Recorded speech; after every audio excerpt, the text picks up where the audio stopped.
നമസ്കാരം. ഫുക്രിയിലേക്ക് സ്വാഗതം. നോർവേക്കെതിരായ മത്സരത്തിൽ ബ്രസീൽ ഒരു പെനാൾട്ടി പാഴാക്കിയിരിക്കുന്നു. 13ാമത്തെ മിനിറ്റിൽ ലഭിച്ച പെനാൾട്ടിയാണ് ബ്രൂണോ ഗിമറസ് പാഴാക്കിയത്. അവരുടെ മത്തേവസ് കുഞ്ഞയെ പെനാൾട്ടി ബോക്സിൽ വീഴ്ത്തിയതിന് വാർ ചെക്കിലൂടെയാണ് റഫറി പെനാൾട്ടി അനുവദിച്ചത്. ബ്രൂണോ ഗിമറസ് അദ്ദേഹത്തിൻ്റെ വലതുഭാഗത്തേക്ക് അടിച്ച കിക്കാണ് നോർവേയുടെ ഗോൾ കീപ്പർ നൈലൻഡ് അതിമനോഹരമായി ഡൈവ് ചെയ്തുകൊണ്ട് സേവ് ചെയ്തത്. പെനാൾട്ടി എടുക്കുന്നതിന് മുമ്പ് തൊട്ടുമുമ്പ് ഒന്ന് നിർത്തി പിന്നീട് അടിച്ച ആ പെനാൾട്ടി നൈലൻഡ് അതിമനോഹരമായി തന്നെ കൃത്യമായി മനസ്സിലാക്കി സേവ് ചെയ്തു. എന്തായാലും ബ്രസീലിന് മുന്നിലെത്താനുള്ള ഒരവസരമാണ് അവിടെ നഷ്ടമായത്. നോർവേ അതിഗംഭീരമായി തന്നെ ചെറുത്തു നിന്നു.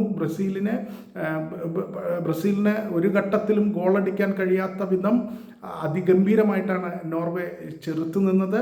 എന്തായാലും കളിയിൽ ലഭിച്ച മുൻതൂക്കം, ആ പെനാൽറ്റിയിലൂടെ ബ്രസീലിന് ലഭിച്ച മുൻതൂക്കം ഗോളാക്കി മാറ്റാൻ ബ്രസീലിന് കഴിഞ്ഞില്ല എന്നത് നിർഭാഗ്യകരമായി.